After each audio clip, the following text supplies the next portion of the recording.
on another Let's Talk with the Doc. I'm excited to be here tonight as always, and I'm even more excited because I have a special family with me, a unique family, and I know quite a bit about them, but I have a lot that I don't know.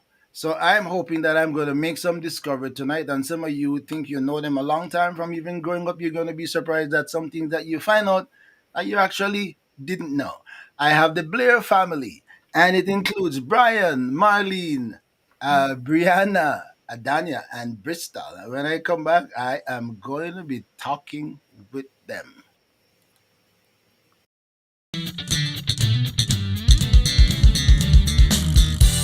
ORB Ministry presents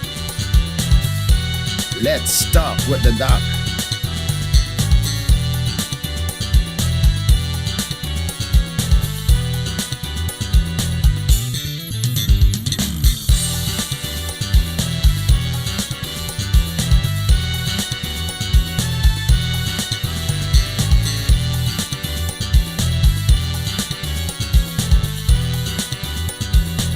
Grace Without Borders podcast.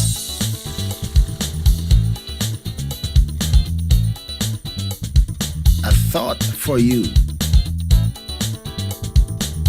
Ask Pastor. And a whole lot more. You never know what's next or who will join the conversation.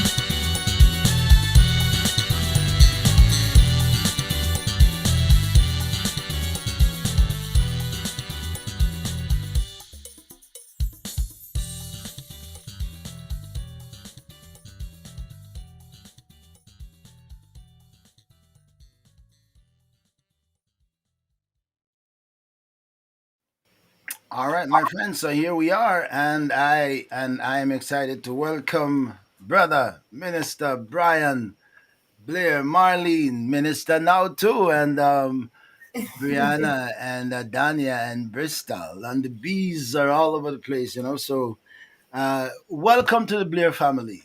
Great to see you. Good to have you. Thank Thank you. you. How has your day been today? I just checking on how your day has been today. Preparing for tonight, you know, say, okay, who had the bubbles? Who had the butterflies? Who was like, I don't know what's gonna be. Who had butterflies? Maybe the children had butterflies. Brianna has been on here before, so No, I wasn't nervous. I was excited to come on the Let's Yeah, Talk. me I too. was. all right. So we are all excited. So they all six of us are excited to be here. All right. So, you know, normally I like to go back and track back and see what life has been for you coming up. I know when I saw you guys, yeah, I see your pastor popping on there, like first person popping up there, right? So, all right. Welcome, Dr. Daly. Good to have you, sir. Thank you for joining me tonight. All right. I'd like to trace back a little bit to find out your just journey story. So, where do I go first? I think I've got to go to Brian because I think if principle is in order, if principle has been in order, it had to be the man who initiate this thing. So, Brian, you take the lead and tell us, you know, where did this start? Tell me about you first of all, where you were born, what was it like, you know, childhood growing up. Give a little brief synopsis of your own story.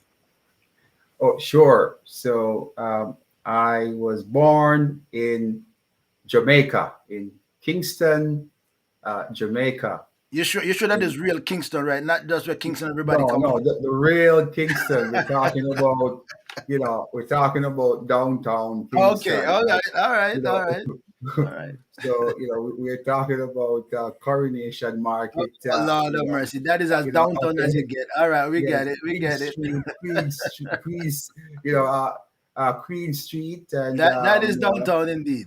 that is downtown indeed. So, Yeah. I was born in Kingston. I grew up in Kingston. Um, we went to, uh, a small church in Smith Lane in Kingston. But, before, that Christian journey, obviously, as a young kid coming up, needless to say, you get a lot of trouble in church and to stay quiet in church and to, you were very, very active. Now they would call us, that we're hyper or attention deficit, ADD, but we were full of energy, and just as kids, you always want to have fun. And so grew up, you could say, in the ghetto, in the heart of the ghetto, and really exposed to a lot of things Mhm. as a young man, young child growing up. And it kind of helped to shape your outlook on life, and kind of what you want to get out of life, and how you want to care for family, just because of the things that you didn't have, and the shelter you want to provide for your kids, just because of the environment you grew up in, and you knew the value of raising your children in a secured home. So I really grew up in Jamaica, volatile communities, during the time also when there was, you're talking about wars and fighting between different group. And so it was in the middle of 1980. I recall being, in living on Gold Street, and you have one faction versus the other faction, and I was on the border.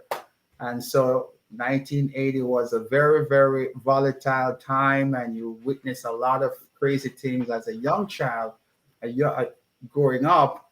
And just to survive that, that was really, you could say, just a tremendous thing. And God kept us safe as a family during that time. And as I, grew up, um, went to Calabar All School.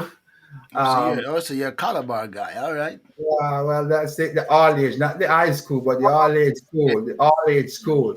Okay, okay. And we went from there to Kingston Technical High School, All right. and so all during that time, I'm just grateful that God kept me, so I was able to pass my exam at all age school. There's a whole story behind that, and then was able to go to Kingston Technical High School. It is during that time, I gave my heart to the Lord. It was during the time of Hurricane Gilbert, when the whole, that was my first experience as a child growing up. Experience a hurricane. We have always heard about it, and we thought it was fun. And so, but when Gilbert came, it wasn't that fun, because you saw roofs flying off your neighbor's house, and so it was during that time I really prayed to the Lord. I said, if you spare my roof, I'm going to serve you. Oh, wow. but Oh, I wow. but I can tell you, as a young man, right? As a young man, I can tell you, I saw my roof literally went up and came back down. So I knew that God answered my prayer. He kept his end of the bargain, and so I kept my end of the bargain. And Wow. so that's when my journey started as a young man. And then we started to become more focused on, as a young believer in church, went to Smith Lane. That's where my wife attended, so we both attended the church from we were kids. I'm gonna come back to I'm gonna come back to that. How many siblings you have? How many? Oh, so I have there's seven of us. So I have four brothers and two sisters. And where you fall? I'm the middle. I'm the In the middle middle. of yes, of And everyone. I'm and the and and, I- middle and, I, child. and, I, and I'm just thinking how much trouble you cause those ahead and behind you. Believe me, quite quite a Quite bit, a bit. quite a I bit, I quite a bit. I have no reason to doubt that. And you telling me about the hyper in school, I could envision that in church. I could envision Full of that. energy. Because even now, a man with family, a man who has been married for how long and have children, I still think you have not. you have not exhausted all of that energy yet. So I can imagine back then. All right, we're gonna come back to that. We're gonna come back to that. Let's hear you. Yes, your Marlene's story. Where were you born, and what's your story from the beginning, the early Okay. stages? Okay. Hi. Good evening, everyone.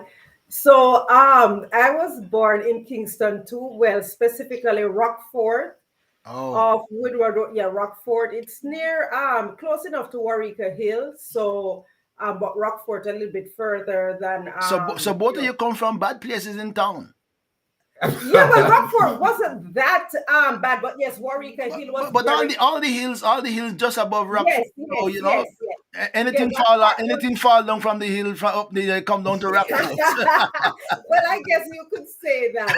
But then I also and then we also moved to Almond Town, Oh, and then where else did we go? And also Raytown. So I too Lord of grew up mercy, in volatile all communities. of them towns, all of them Yes, towns. all All right, go yes. ahead.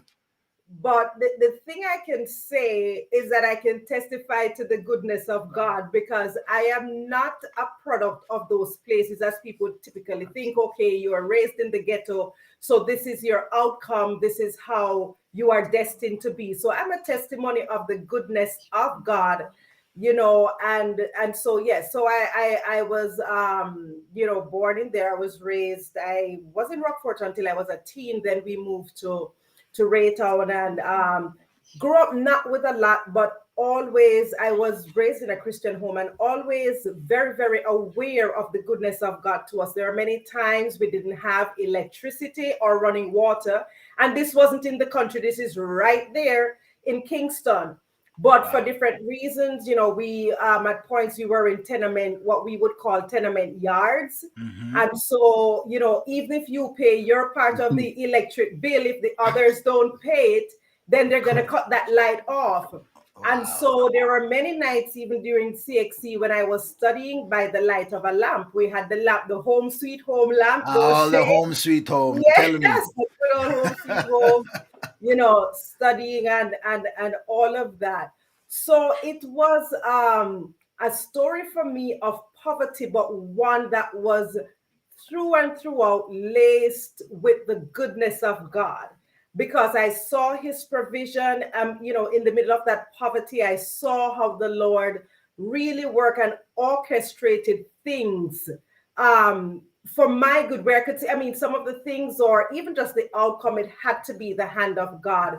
Just, from where we're at. I remember even being 15, and this is in Kingston, and having to go to a nearby park to get water because they had cut the water off. So it was, there are parts of my upbringing that was tough. But as I said, the Lord has been faithful, and he continues to be faithful even now. Wow. So I don't know that I've ever heard that much detail of your guys' upbringing.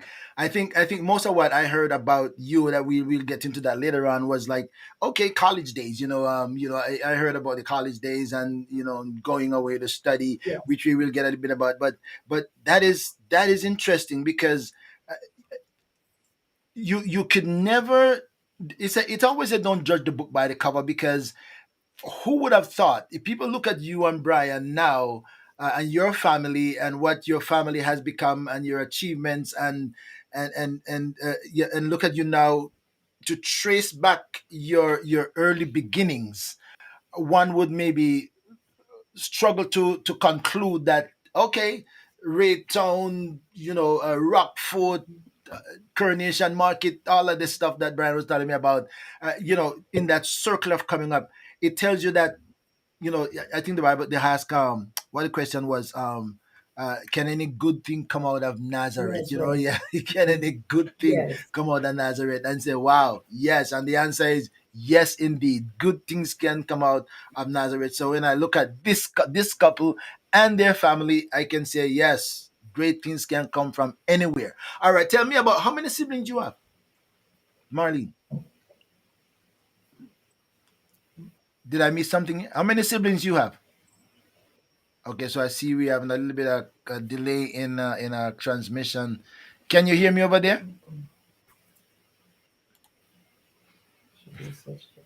Okay, can you hear me now?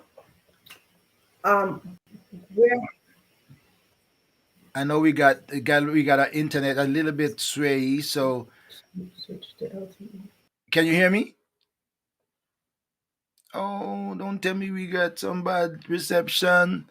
Yes, the internet cut. I can see that the internet drawed on a little bit. My friends, hopefully that everything will swing itself back into place. I am talking to the Blair family up in Dansville, up in the Western New York neighborhood. I hope that their internet will flick back in. That's what happened when you are in some locations. Yes, Pastor Daly, you can hear me. I'm trying to see if they can hear me. The internet went down a little bit. I can see the reception here. I hope it comes back into place in a minute. Oh, my friends, I am excited about it. And I'm looking forward to this conversation. I hope that everything come back well for them. Oh, that is not good. Yeah, you can hear me. I was talking about to them because I know you can hear me. I was thinking about the Blair family. I think they're not hearing me right now because the internet. I can see the internet went down a little bit. Okay, here they're coming back. Here they're coming back. All right, all right. Stay. yeah, Oops. Okay, it went and it come back. So let's see. Can you hear me still now? Yeah, we yes, Yeah, we're can. okay. hearing. So your internet is kind of riding a wave. It goes from green to red to yellow. Now it's green. So let's see if it stays there. That can happen with the wind. All right. So all right. Now we're back and I can hear you and you can hear me. So let us continue about you so my question was when we got a little bit shaky is how many siblings you have, Sister Marlene?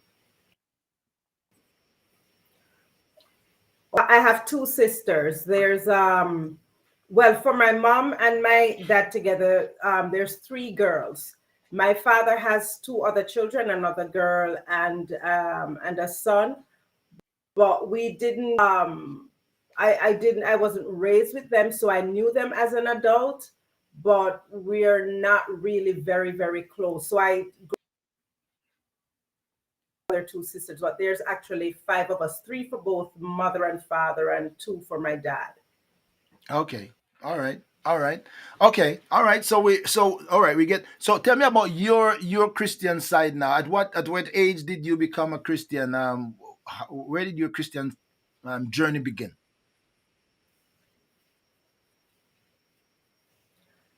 So I got baptized at the age of 9, but I was saved before that. I mean, we were raised in the church and I wanted to be baptized. I think I was probably 3 when I wanted to be baptized. I remember I would go to my pastor and I would just show him fingers and I would say, I want to be baptized when I'm this or when I'm that. And I would just show the fingers. And, but they wanted for me to wait. And when I was 9, and I always wanted to be baptized, and they thought I was just too young. And I remember when I was 9, and they were having this baptism, and I got dressed in my white dress for baptism, even though the pastor hadn't agreed, because I think he said, wait until you're a little bit older. And I remember this evangelist at the church. I'll never forget her, Evangelist Ferguson. She's like, she can talk, she's going to school, she can get baptized. She's giving her testimony, because even though they wouldn't baptize me, I would get up in church and be giving testimony like the adults, like you wouldn't know from I was 7 6. I was like, you won't baptize me, but I'm gonna give my testimony. So by the time I got to 9, this evangelist was like, what are you all waiting on? She's gonna get baptized tonight. And so in fact, the thing, my parents were not even there. It was a baptismal service one Sunday evening. And and I got dressed. I remembered the baptism was like about 4, and then the church service was going to be at 7. So my parents were still, I think, I'm not sure if they were planning to go. Well, my mom at that time, I'm not sure she was planning to go to the baptismal service that day. She was going to the night service on Sunday. And she was sleeping, taking afternoon naps, because those days church would go on until 11 at night, 12 at night. And then, the morning service would be dismissed at 3 or whatever. So she was taking or cleaning up or doing something. And I distinctly remember going to my neighbor's house and asking her to comb my hair. I was like, could you fix my hair up for me? and I got my white dress, and I don't even know how but I left the house and I went to the church. I think I went with neighbors because we had, friends nearby.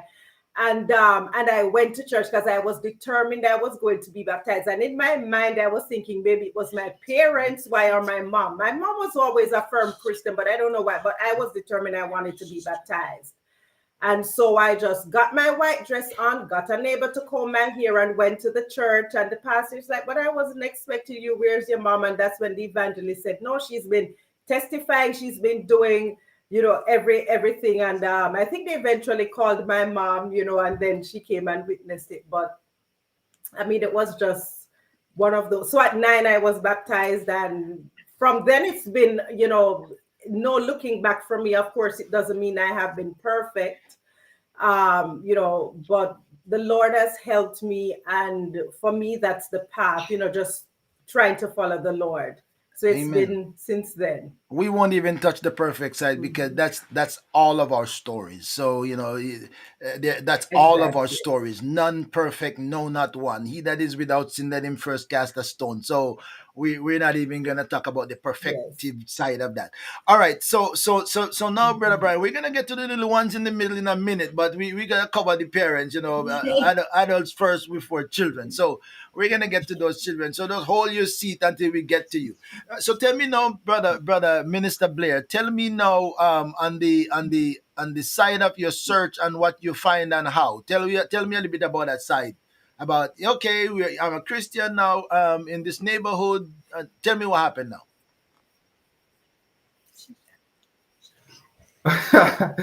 Well, I can tell you that, um, you know, once I gave my heart to the Lord, and I love DJ. Before I got saved, I used to love DJ. I Oh, mean, really? I was that was it. And I could tell you that, I was into that line of thing, uh, you know, so much so that on the day when Gilbert came, we were planning to go to a studio to to do some record, and it was with, D'Angelo's brother at the time, and he was an artist, and so I would do the DJ, and his brother would do the singing. And What? so, but that plan didn't work out. So because Hurricane Gilbert came, and that changed the trajectory Oh, of wow. things. So, but so after I got saved, because it was a common thing once they see me and all the friends gather in the corner, and much of them are older than I am, they'll say, "Hey, give me a lyrics or two," and it will just flow just like that. So So you I so you think I so was you the so best you thing were in the so you were Mr. community. DJ. You were Mr. DJ Hot I'm not Stuff. the only one to compete. Pardon? Yeah, you were Mr. DJ Hot Stuff.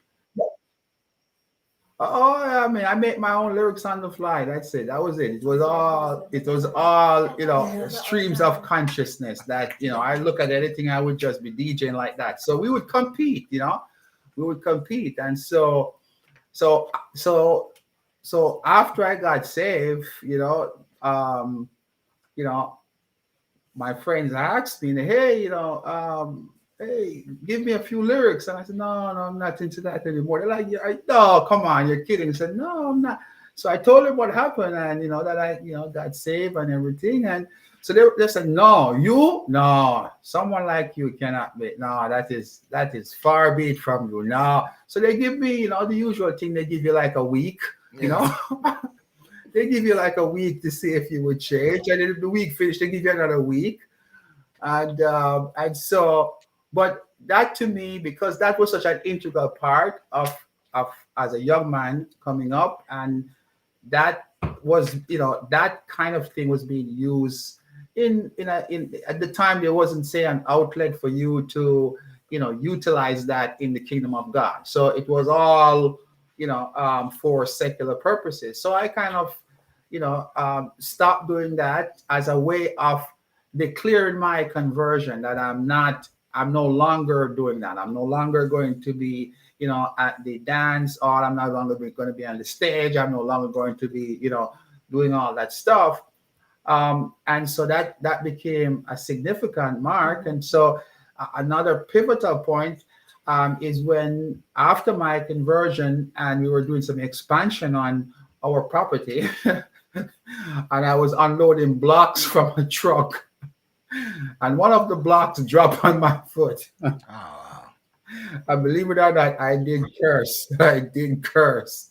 And after I cursed, I went straight into my room. I knelt down and I prayed and I asked the Lord to forgive me. And I was praying that God would have stopped their ear, that they did not hear me cursing. And I went and I prayed, and I never cursed since. I never ever cursed after that, because cursing was also another big thing about me. As a young kid coming up, I would do it for free. They'll pay me, and I would do it for free. So because it sounds funny to them. As a young child coming up, they say, curse, and they'll let me curse. So that needed to come out of my heart, needed to be exposed, and it needed to come out of my heart. And so the moment I prayed, it never happened. I never cursed again. And so that marked another milestone in my journey, as a young believer. And then it continues. And so I, was, attended the same church. And so my wife kind of knew I was a serious young lad. No. It can't Coming be. up, It couldn't be your I was wife more probably one than. of no, she knew. It's the funny thing is that As a troublemaker. as a troublemaker, she knew as a troublemaker, and after mine, because it was like this kid can get saved away, because her picture of me was just trouble in the church. They have to try to restrain me from going all over the place. And but my but the funny thing is that during all of that time, it's just how God works, and we can go further into that into that aspect when we touch it. But I saw there's a picture that we have at home with my grandmother and my wife's mother and father in that picture. And so we took that picture, and it's interesting that in that picture there was my grandmother, my wife, and her parents. So when my daughter look at that picture, they see their mother, their grandmother, and their great grandmother in that picture. And I did not know at the time. So my wife,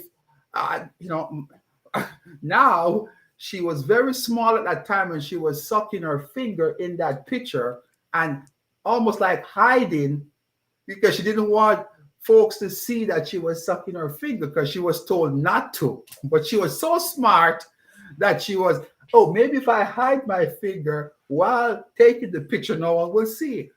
But I make that point just to highlight the fact that how God in his economy had that moment captured, almost like forecasting what that family tree would look like.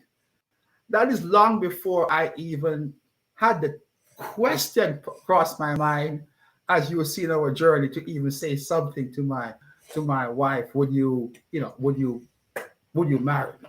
So my journey is an interesting one, because as a young man, I had no hope. I did not think I would live beyond a year. I couldn't look that far out. Wow. I didn't have an aspiration, education, or otherwise.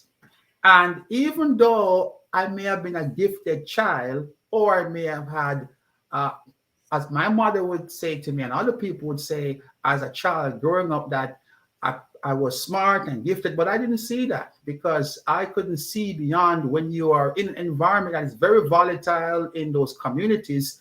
It's about survival. It's about, am I going to live to see the next day? And who next among your friends or neighbors that's going to be shot, or who knows whatever is going to happen to them. So it was a very tough um, environment, but God brought me out of that environment and allowed me now to be hopeful, allow me now to be optimistic, give me a reason to live, give me a reason to want to achieve, give me a reason, even if I don't have anything. I was a slacker in school, but once I got saved, I now had discipline, focus, purpose, meaning. It's a tremendous change. Now you get to see your true potential that the enemy has been masking and suppressing just because of your environment and being blinded by the circumstance. So that was a very key part in my journey. I will tell you that when in that same period of time when I got saved, and I passed to go to high school. During that time, um, my mother never had the first penny to pay for my school fee, books. She'll provide the uniform because she's a seamstress, and that's the easy part. But the school fee and the books and all of that, she couldn't afford. And so I started school without books, without the school fee paid the first term. And for some reason, I got through the first term better than many others, but albeit it's not, finish with a B level or something like that. And it was during that time, when I heard after, all that happened and I needed to go back and all of that, my mother told me that, hey, guess what? The school called and said they have a scholarship for brilliant child. No, I don't know who they were talking about anyway, right? Which brilliant child they're referring to. But she got a school fee that covered pretty much everything. She never had to pay a penny for high school. It covers my subjects, everything it covered. And she didn't have. So when you have a praying grandmother and you have a praying mother, and God has a plan, a purpose for you. If I tell you how I even got to high school, that is a miracle. All of my friends, they took some paper from the examiner's desk, took it outside, looked at the paper, and were distributing answers through the windows. And for some reason, no, these are my friends. And I was in the exam, and the moment I held my head down and started, I didn't hold my head back up until I was finished. I didn't know there was paper passing around. So after the exam, and I came out, they were saying, but Blair, did you get paper? So what paper are you talking about? Yes, because the answer you give. So I said, are you serious? No, I didn't. So they were like, they were like all disappointed that how comes you leave him out and didn't give him any paper and didn't give him any answer. And the only person who did not get a paper, the answers, were a person in my class that was a desk away from me, a desk apart from me. And I know he was a pretty smart guy too. And I can tell you, there was nothing in the book that the teacher could have taught me anymore. And I felt that I've exhausted that material. So I was helping students in the class. I was going to repeat the exam. And then the teacher decided he's going to go to the Ministry of Education to get the answers before it's published. And he came back in the class and he said to me, Blair,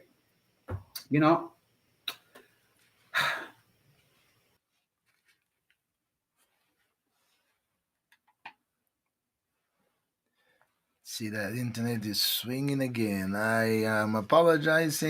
the exam. Okay. There were only 2 people in the class that passed. Wow. two persons who didn't get the paper: That's myself and the person in front of me. that's amazing. My friends, I'm talking to the Blair family, and as you can see, we're having a little bit of internet dropping, and but we had it before and we picked up. We're hoping that it picks up again. That's what happens sometimes when the wind is blowing and things are moving around. But I hope that we be able to continue this conversation. I hope it hangs up with us and stay faithful. Yeah, I can see it drops a little bit. All right, my friends, if you're just joining me, I'm talking to the Blair family, which includes Brian. Oh, they are completely cut off. I hope this is it happens. So let's see. All right. I'm gonna welcome them back. I am right here. They're there. Hang in there. Hang in there. All right. Who was so smart to cut it off and come back? I don't know who was that smart, but somebody just hang on and maybe Brianna did all of that. All right. Yes. So Yeah, that was her. That was Briana. smart That was it. smart girl. All right, thank you, I appreciate that. It's a good time to hit your share button, my friends, and share with your friends and family, because I am just getting into the story, and those three young ladies you see in the middle there, I can't wait to hear their story, because for you to hear some of their story, because they're just brilliant kids, and there is a reason why they are as brilliant as they are, because it is seem like something genetic. We're gonna see if it's in the genes. All right. So for all this school thing, tell me about the Marlene story. All of the so we see the goodness of God and the mystery and the miracle of the school, and I must say that you for what I know that you have done extremely well. You have done extremely well, and that becomes part of your genes, because what you did not see, others saw, and God helped to bring it out. So tell me about the Marlene part now. What made you, a young man who account to you, just what we call it, a loser, if we can say, are in your own mind. How did you run into Marlene? Is it the same church? And tell me how that unfold. Well, I think we grew up in the church. My grandmother, close friend, she was, like a mother in the church, a praying mother. She, my wife could tell your experience that she would go in my grandmother's lap and she would suck her finger, because that's how, close we were. But I was just a trouble in church, so they know me for being a trouble. So, so so when I became, when I got converted and I became a believer and started going to church and really was very serious with my Christian journey, I would be, doing street meetings. I would be preaching on the street and, evangelizing and all of that as a young man, a young 16, 15, 16, 17. And that was, my journey. So in the church, I was what, maybe one of the youngest yeah, deacon in the church at the time, in my teens at the So you time. so you were a deacon in your teens? I was a deacon. I was 19. Was it 18, 19? In Yeah, about 18, 19, in the church. So I'm gonna I'm so gonna I'm gonna have to do an investigation on that, but let's continue. yes, I was 50, 50, I would say about 15, 15, 15 going on to 16, and then very active in the church, as I said, street ministry and everything. And so I was very, very, my life was ministry. As a young child coming up, it was just ministry, church ministry. And so that is that so that pivot into how I met my wife. And when I approached her, I said, I didn't ask, I just came straight out. I didn't beat around the bush.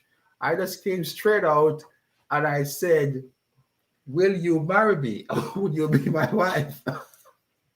I came straight out. Obviously, I prayed about it, and I was led by the Spirit to to approach her and just to let it drop. And so she looked and she said, "Wait a minute here. Our first thing is, how on earth am I going to even marry someone like you?" And it's not because, um, you know, of maybe even some of the trouble that I gave, right? It's the opposite. She asked, "I'm too strict." I'm too strict from a Christian walk standpoint. I'm very strict, just because of my role in the church, what I do, and just my seriousness. So for someone like me to come out of the blue to even pop that question, it's like it's the last person I would expect to even pop that question. And but she did not like summarily dismiss me or whatever it is. I think she Let it down easy. she let me down easily, but but I was still convinced, and I knew that she was the one. Oh, I all right, I all right, all right. Let me it hear, let me wasn't hear, let me hear, it let me wasn't hear love from. at first sight. It was I didn't have the bubbly feeling, but I felt, I knew that she was the one I was supposed to marry, and I popped the question and let the chips fall with me.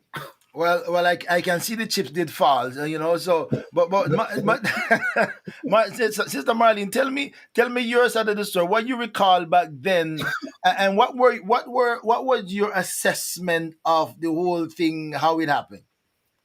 Okay. So I distinctly remember I had been studying in Spain and I came back for holiday, for the summer holiday, to be with my parents. At that time I was studying.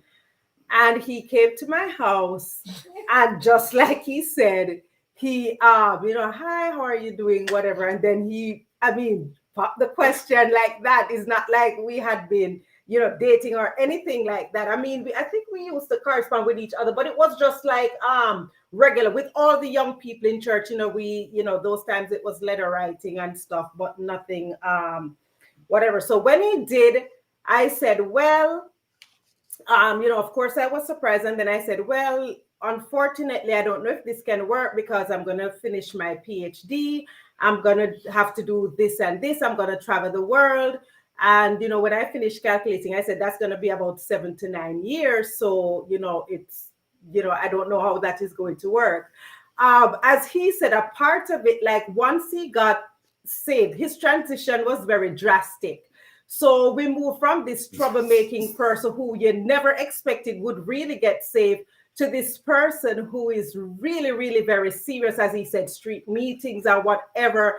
And then at one point, I remember asking him, "Am I even going to be able to laugh if I get married to you?" Because he got so strict, and I just didn't see. I didn't see him as like the person, in my head, because he seemed all this, very strict or whatever. And at that time, I also was not focused on starting a family or getting married. I wanted to do other stuff. I wanted to travel. As I said, I was in Spain. I wanted to do other things. I wanted to complete my PhD. I wanted to do just so many other things. So, but then as fate would have it, he was persistent, not in an overwhelming way. I mean, we still kept in touch, and and it eventually happened. So So Brian, you were this, you coming from where you were to great to be filled with ambition. So you were an ambitious guy. So Very ambitious. That's it. Very so ambitious. I so I you so don't. you, so you saw this beautiful young lady in your church, but now she's studying in Spain, and you said, you're gonna you're gonna hang your hat up high, right? Well, I think too. It was probably more my grandmother's prayer. I think it was that picture which says, "This is going to be your family tree."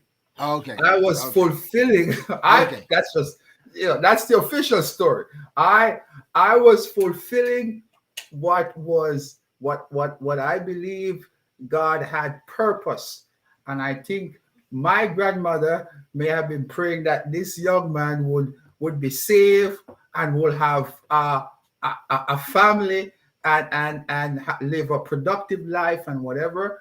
And so she was instrumental in my conversion. In fact, when I got saved and I told her I gave my heart to the Lord, she then began to guide me and encourage me, and even some of the bad actors who come around, she would try to, protect me from them, and so that I can establish my footing as a believer. And so she played a very instrumental role in my transition and in my moving in the right direction. I mean, I believe when I got saved, I didn't have much.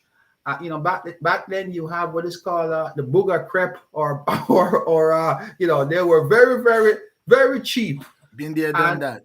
very cheap. And so but that was the only thing we could afford as a shoes to wear to church, and I wore it with pride because I have shoes and I'm going to church. And so nothing really dissuaded me. And I saw people would look and say, "Oh, look at, his clothes doesn't even match." But I have clothes; it doesn't really matter. That was, the confidence and the comfort and the humility that my grandmother instilled in me and encouraged me as a young man. No, don't watch that, whatever. And so you focus on what matters most. And so I pretty much had when it comes to those things, I had no shame. It doesn't really matter me.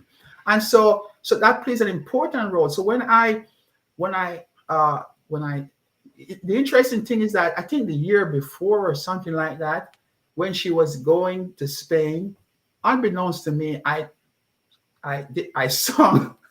I did a song for her at church.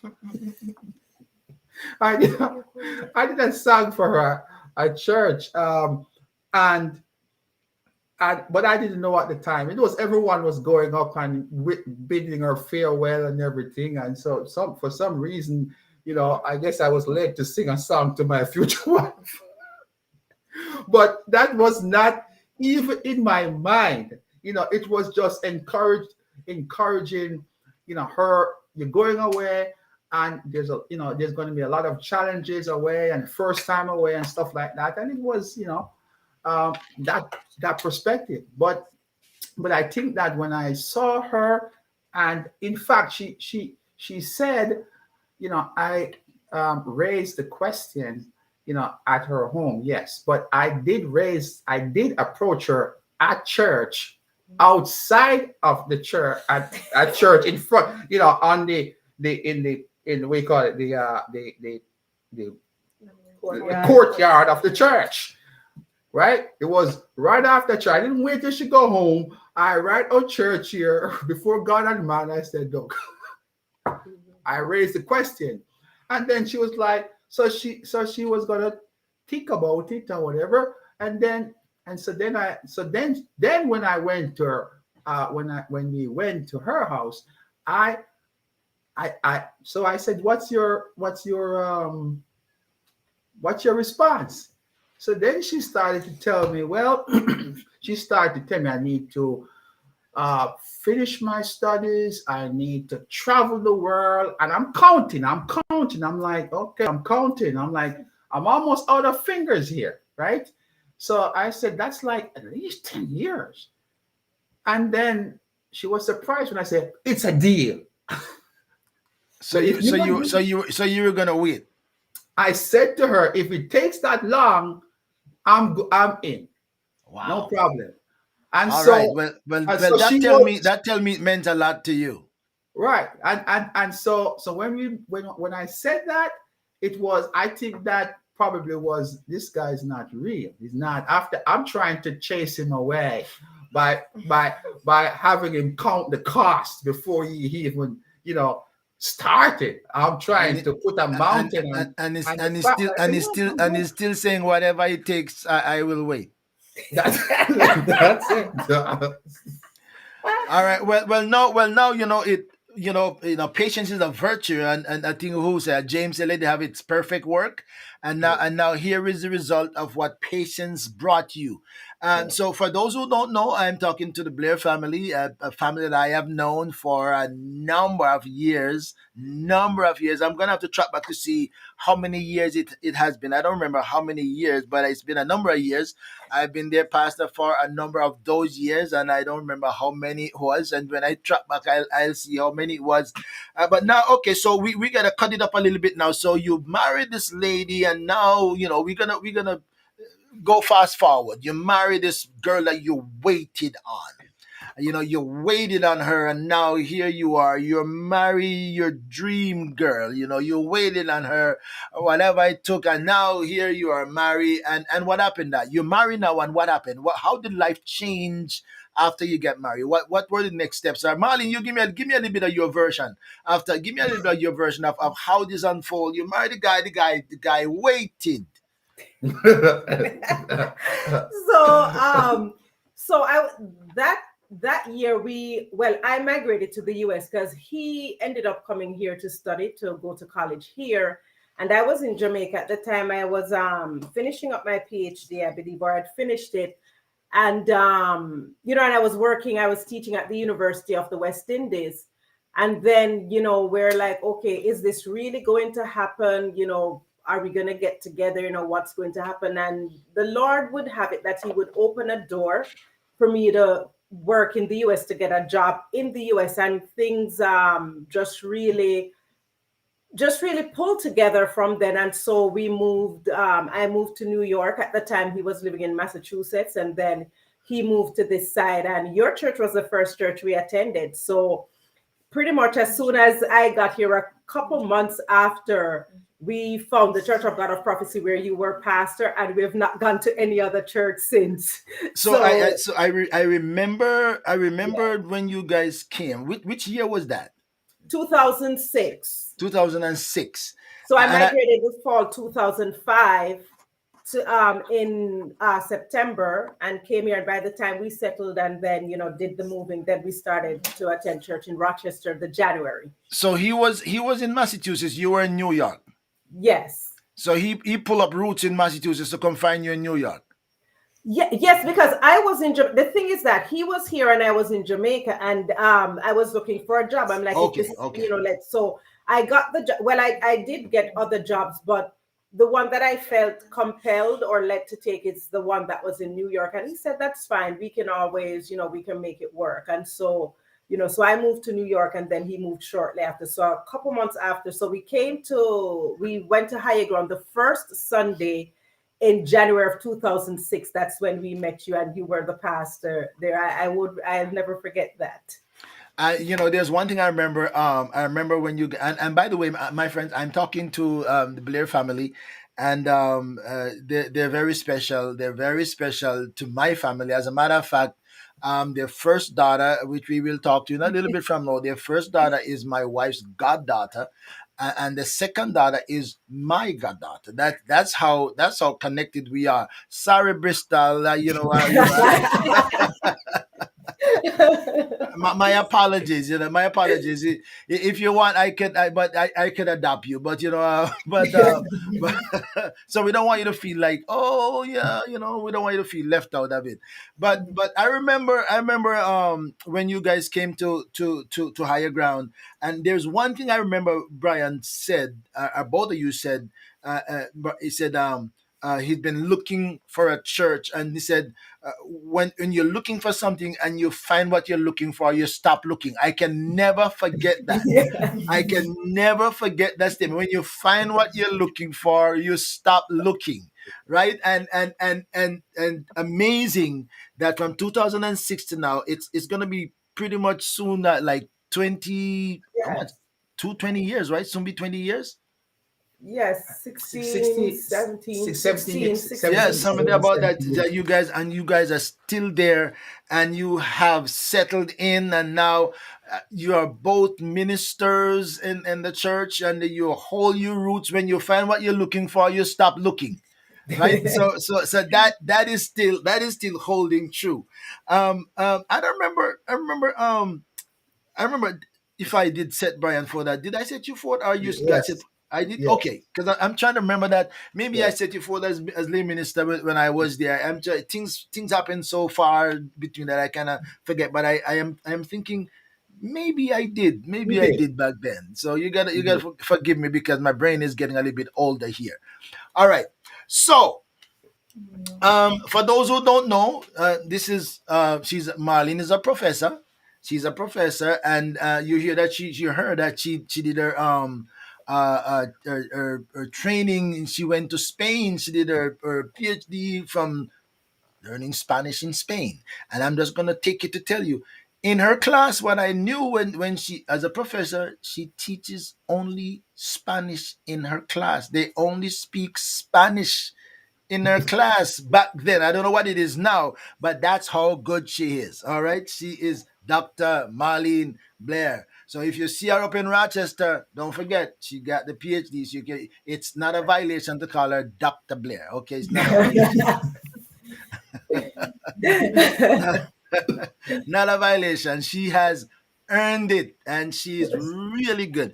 Uh, these are just two wonderful people and three beautiful children. Now, tell me something about the children thing, because we heard that there was a story on the children thing, right? When and the getting pregnant. What's the story on that part of that? Give us a little synopsis of that, because what they thought would never happen, we can see now the result. Yes. So they told me I would never be able to have children. They'd done a lot of tests. They'd said that because I've had endometriosis and my womb was so scarred. I remember in one year in 2005, I had to undergo two surgeries. At one point, the doctor said we can't be doing surgeries on you this often. It's just, even at one point they wanted to take out the whole womb. They wanted to take out the ovaries. It was that bad. And so I remember them saying, just forget about your having children because they won't be able to survive in this womb. You have so much, scar tissue, and there's just a lot going on. And I remember, talking to Brian about that. And, he's like, I didn't marry you for children. So if you can't, it's fine. Because at this point, I didn't know that before marriage. And it was very, One second. Can you shift your camera a little bit so we get a little bit more of her face in the no, the other way, the other way. There you yes. go. There you go. There you go. All Okay. right, good. Yes, it's There five you of go. us. That's better. Yes. So they said, I never would have, children, and we were considering other possibilities. But I remember one day Brian said to me, I feel in my heart that we are going to have. And I said, okay. And in my mind, I'm like, yes, you can feel it, but this is what it is. And I started to train myself to think other ways. I started to think, what about adoption? What could I do? And, he actually said that to me. And I remember specifically, we were coming back from a vacation and I was at work at the time. And I heard this voice clearly just saying, go buy a test, a pregnancy test, and get yourself tested. And you know, I'm like, okay, so this is me hallucinating or something because, I really wanted kids. So this is my mind doing, nonsense. Mind playing games on you, right? Right. And I did it. And when I went and it showed a positive, I called the doctor immediately because in fact, I was doing other treatments for the endometriosis, and they said you cannot get pregnant while I was taking this medication called Lupron and all of that. And they were telling me I couldn't, get pregnant, all of that on it. And she's like, no, that's not possible because you can get a false positive as well, but come in so we can see you. So I went in and they did the initial test, and I don't remember what the count is. Stay right there. You're Oh, good. You're good. I did that. Go ahead. right. Okay, what the count is that I needed to have to show I was pregnant, and it was low. And she's like, well, this is showing like that you could be pregnant, but based on what I know, I don't think so. So you know what? Come back in another 2 days. And when I went back in another 2 days, I don't remember right now what the count, the thing that they count when you're pregnant to say, but anyway, I know it went up. I mean, like it tripled. and Wow. they had to do the So ultrasound. so And now you're really really pregnant. right, and they did the ultrasound, and that's the first time I was and this was with Briana, and she was what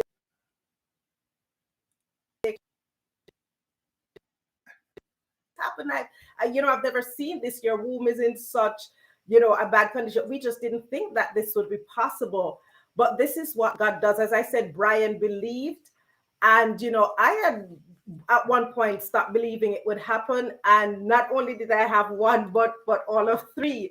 So, it is all God. If it were the doctor's report alone, I would not have any, but this is all God. And so I'm really grateful to him for that.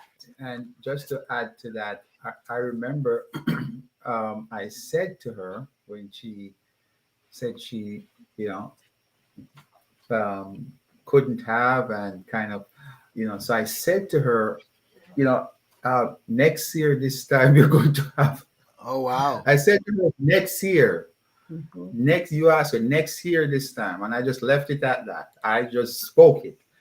So you And were you were like the messenger who came to Sarah. that is exactly right. Exactly right. I said next year this time. And I said it to her. And so I remembered she went to the doctor. They did some ultrasound, some check. They saw something on the ovary and they thought it was the uh the Assist cyst. another, they thought it And was they were thinking of preparing to maybe do go another in and surgery. another surgery to remove. And I was in the room and I prayed and I said, nope, it is that is that is not what they're saying it is. And that it was after that, you know, um, the spirit spoke to her, hey, get your get a test and see what was happening. But I think leading up to that, I was saying to myself, why are you eating all my food? Uh oh. What but why are you eating my food and eat your food and you're eating? So her eating habit changed. And I said, so I said I think that test, you should do that test because and sure enough, it came back positive. So I think it was a miracle all around, and I think God is faithful to his word. And the interesting thing is that in our correspondence, the name, the name of Briana was written in a correspondence. I would say many, many years ago that if we have a child, the child would name Briana. Assuming it's And gonna be a girl. Yes. assuming was going to be a girl. So, well, I guess because of we didn't put Brian, we put Brian. So it would have bound to be a girl that Okay. they were going to have. Okay. So Okay. so so it's just how things work and how God would have it to be. All right. Amen. Amen. Amen. I remember when you came to Rochester. I remember 2005. You say you're having those moments. I remember 2006. You came there. I remember that. I remember how things unfolded, and we were so into it right from the start. It's like you came there, and we were just like connected, and we Yes. were right all the way in with you guys. And here comes Marlene pregnant for real, and we can all see it. And now baby is gonna be born. This is no joke.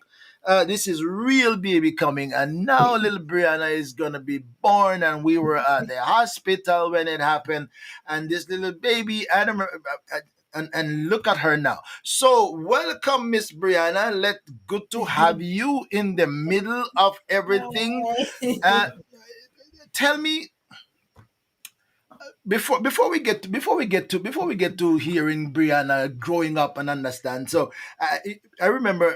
Tell us a little bit about Brianna's story when you because she had a story when she didn't want to come to church, right? You got to inspire her and motivate her Oh, to give her goodness. reasons to want to get up because first of all they lived 30, 40 minutes away from church, and even Yes. during the winter time they gotta fight their way.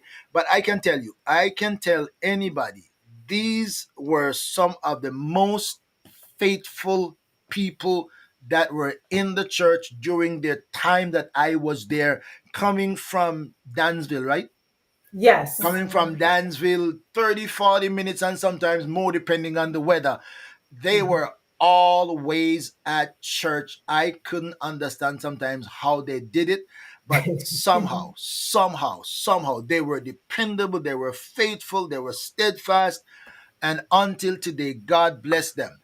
God bless them. Faithful, faithful indeed, no doubt about that. So sometimes you had to encourage little Brianna at her little baby age, 2 years, 3 years. You gotta stir up Brianna's emotion and desire to come to church. Tell us a little bit about getting Brianna to want to come to church sometimes. Well, she loved Bishop Beckford. That's who she used to call you, Bishop. Bishop, I Bishop. remember Bishop. And whenever, like, if it was cold or something out, we'd say, Bishop's gonna be there, Bishop's gonna be there. She said, oh, because Bishop's gonna put on my scarf, he's gonna put on my glove, because you were very, very kind to her. And she remembers that after church, when everybody was busy, you would take the time, you'd put her little scarf on, her gloves on, so she would be nice and warm going out, and she would remember that. And even as you mentioned, that when she was in children's church downstairs, she didn't want the teachers to teach. She'd be like, you have to be quiet. Bishop's preaching upstairs. So even though she should be paying attention in children's church, she was always looking out for you. So she just loved her some Bishop Beckford. She just, so anything that we said Bishop about, she'd do it. I know, All I you have know. to I, do I, is remember- I remember you telling me that she don't want to get up. Said you don't want to go see Bishop, and then that inspires her to get up to get ready to go to church. For those who are hearing this story for the first time, she would die for Bishop. I don't know what it is now as she's grown, but I know what it. But I know what it was when she was very small. We were very young, for that matter. I remember one time, you gave me $50. You gave me $50, and you told me Brianna told you that she wanted $50 to give to Bishop. Yes, I remember that. And Yes. I still couldn't figure out how a child asks for $50. Because normally a child would ask for Yes. normally a child would ask for $1. But she wanted Yes. $50 to give Bishop. And you met her desire and gave her $50 to give Bishop. That is, I will go to my Yes. grave remembering that. Yes.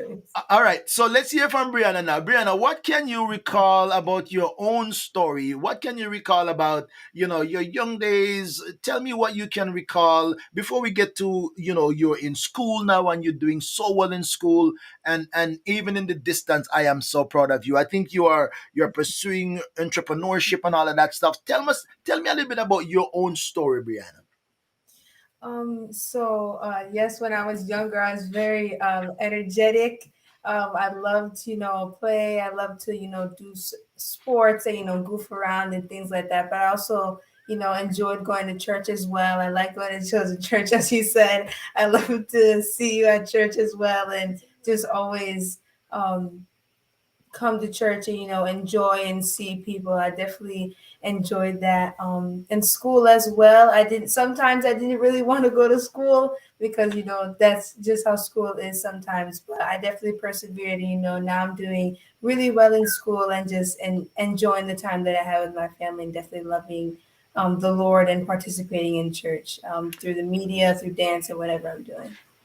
And I must say I'm so proud of you guys because I get a little synopsis of what you're doing. You're really, they talk about a chip off the same block of your parents who their dedication. As a matter of fact, parents' dedication sometimes spill over to children, and they use parents as examples. Those who really want to get involved. And I must say I've watched you guys even in the distance and see your consistency and your contribution to the kingdom. I'm so proud of you.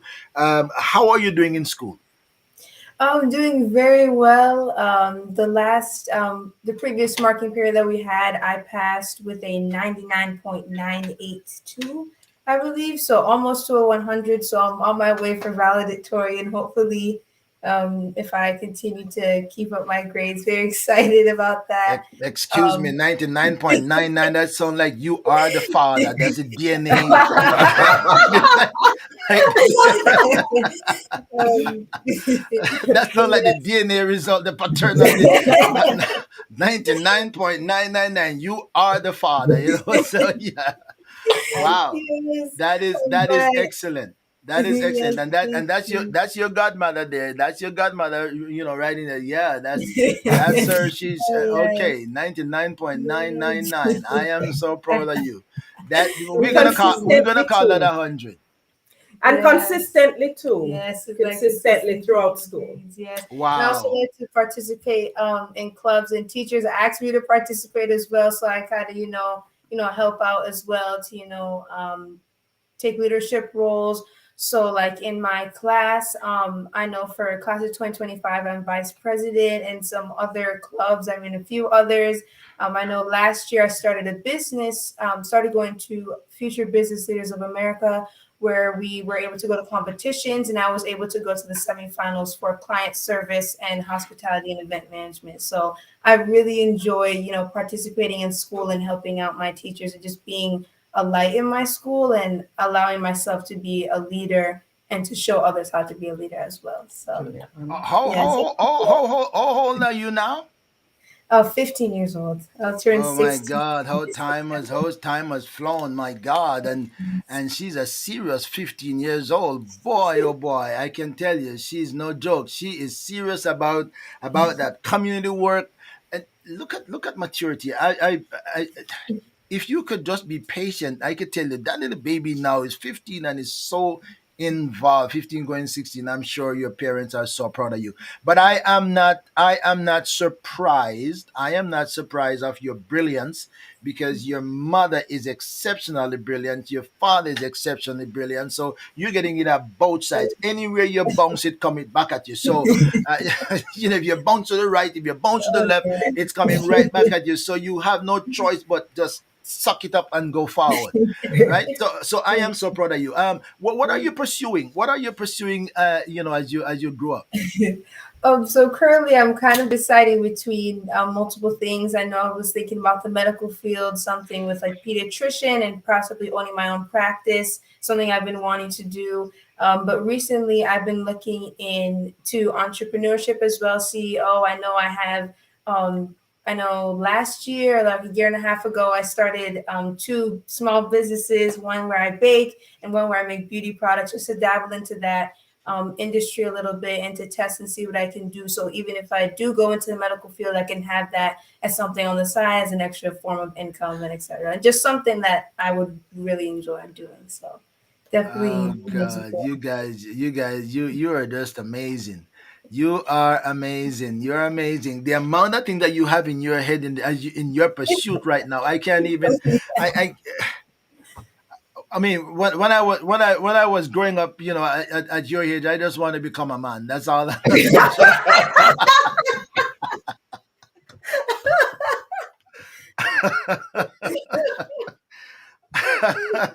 at your age when I just wanted to become a man, and maybe become a man so I could maybe have a girlfriend. Maybe that's all I was hoping for, when I was at that age, or have a wife. But all these things that you are aspiring and know the approaches to how to compile, the plans and the process, and how to pursue them. That is just incredible, incredible, incredible. I am so proud of you. I'm talking to the Blair's family from up in Rochester, New York, and Danville, Rochester, up in Western New York. A great, great family for the kingdom of God. I'm Pastor Daly, Bishop Daly, Doctor Daly, whatever you are now. If I could have bring them down with me, they would have been down here. So just enjoy them, my friend. Enjoy them. This is one wonderful, wonderful, wonderful family. If you know how to treat people good, you can get the best out of them. And we have maintained our relationship Even for the past 11 years that I have left Rochester, we have still maintained a relationship. All right, okay, you can still hit your share button. All right, so we come from Briana and we're going into Miss Adanya. Now we go from BA, Miss Adanya, and I must say, Miss Adanya is my goddaughter. But if I can remember, if I do, I remember well that when she was very young, she didn't want to have nothing to do with me. Yeah, that's true. That's true. If I can remember well, when my goddaughter wanted nothing to do with me when she was young. She just didn't want me to come close. Didn't want me to touch her. I think eventually, when she saw how I treated Briana and how Briana warm up with me and how I wasn't hurting Briana and how it was no reason to be afraid, then she gradually, little by little, start to warm up with me a little bit. She didn't stay in the distance. Let me get a little touch, here and there, and she didn't turn me off and stuff like that until eventually she has grown to realize that, oh yeah, I'm a good guy. So now she warm up with me. All right, so Adanya, tell me about your own story. What can you recall? I know you tell me about your story because, and now we're gonna hear her own story. Tell me about your story, Adanya. So when I was younger, I was I could be a little bit of trouble, but I think that I was more of like doing my own thing. Especially, I loved going to church, but sometimes I'd get really tired and I'm like, I don't want to go or something like that. But I ended up going because there's children's church, and I loved doing a lot of activities because I loved engaging and doing like learning about God and Christ in like an energetic and fun way. That's just something about me that I love doing. I love singing the songs, doing the games, and all those things. So I noticed that what my wife says here. Brianna wanted everything to do with me, and Yes. Adanya wanted nothing to do with me. Yes, You, yes, yes. you couldn't contrast more with the two. Tell me, Adanya, how does it feel? Because what we know about three children in a family, the second child. Uh, becomes a loner sometimes.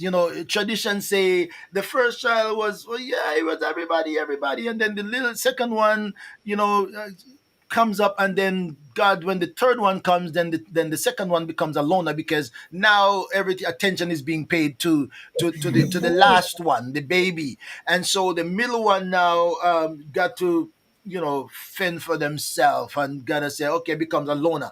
How does it feel for you to be the middle child? Tell me what your experience is like. Oh, Brianna is older, Bristol is younger, I'm in the middle. Tell me how you handle that. So sometimes I would just do my own thing, but me and Bristol, I feel like I was really attached to her. I know a lot of adults said that I would not let people touch her. I wouldn't let people clothe her, do anything. Like I'd protect her. Yes, very protective Um, of Brissy. Would let anyone touch her. No one yeah, do like I was anything. her bodyguard. Um, I was excited to have another sibling. For Brianna, I feel like I was a bit attached to her. We did a lot of things together because she was like one of my only friends when I was younger. There's a lot of pictures of us doing games together, watching movies together, doing a lot of fun stuff. So sometimes it can be a bit lonely, but sometimes I like it that way. So I like to have a little bit of space, but I do love being with my family though.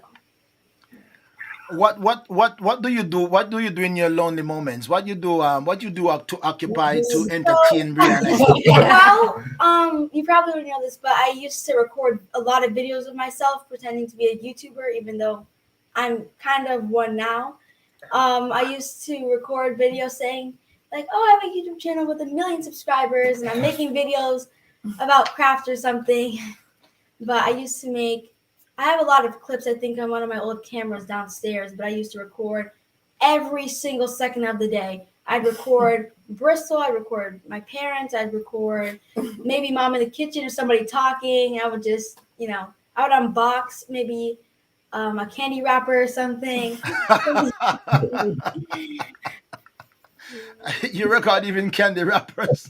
Yes. Yeah, but now I believe 2020, the end of my year in fifth grade, my parents finally gave me a channel, and it's been a really fun experience because I love making videos for people, and I feel like I've grown a lot over the past few years. I've gotten a lot of good feedback.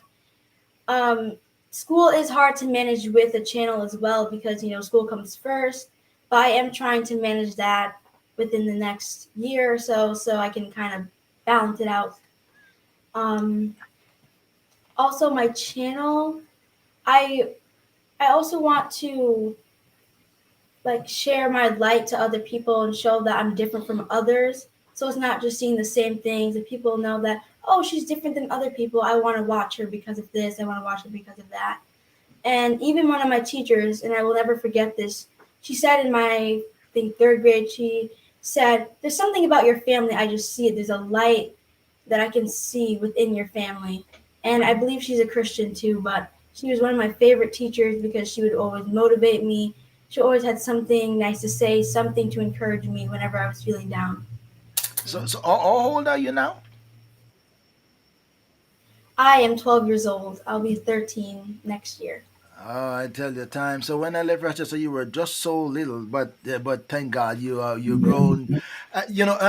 And by the way, my friends, as you hear talk about her channel, she's a YouTuber. She's been a YouTuber, and she's had this creative mind. And what was one of the lines? Is journey with Adanya. And what was your YouTube? It's called Adanya's Adventures. Adanya's Adventures. Adanya's Adventures. Okay, okay. She's a YouTuber, and I was kind of surprised when I heard that she was talking about her YouTube and sent me a link to her YouTube channel, and I went to and check out her. You say, oh Lord of mercy, these young people, these young people, their approach to life is so different from ours. And I guess it's maybe the time and the season, the Yeah. opportunities and everything, that the accessibility, the creativity of their minds, and the resources that who that say Marvin Burke, I'm a Martin, subscriber. you're a subscriber. I'm a subscriber. I think I am a subscriber too. I think I did subscribe to her channel too. So tell me, Adania, tell me what are you pursuing? What's your pursuit? Or what are you doing in school? I don't. I'm just asking that, just for asking sake. And I'm sure you're doing well, but how are you doing in school? I'm doing really good in school. My first year in middle school, I was on honor roll, but even before then, I always had good grades. I would either have a 90 or above as an average. I believe for this marking period, the previous one, I had a 98.9, I think, as an average for honor roll.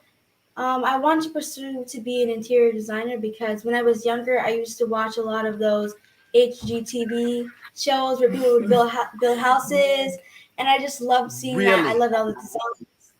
And really. I would always ask my mom to buy me a dollhouse. I'd disassemble it and I'd rebuild Oh, it. yes. So I would watch the shows and I'd build a traditional house out of a plastic dollhouse. I would get cardboard, make the bricks. I would do everything, and I built a traditional home. I made the columns, everything. Yes, I can add I, to that. I remember for Christmas, mom had got her this like really big, dollhouse. So this is like a new, like at the time it was like a new thing. They just put this out. Not even a good 2 months later, she's disassembling each piece and building it up and making it look like bricks and putting it back together. She was just very it took like creative about 2 months for and that to be done. And I think my dad had helped me do all the gluing and all of that. And I even made beds too. I would, so I had this, it's kind of like one of those things that you can use to excite stuff, but I cut out the plastic bed and I glued cloth. So I asked my grandmother to send me some fabric over and I would glue the cloth. I'd make the pillows. I'd sew pillows for the couches for the living room. I also made a couch out of, I think, cardboard.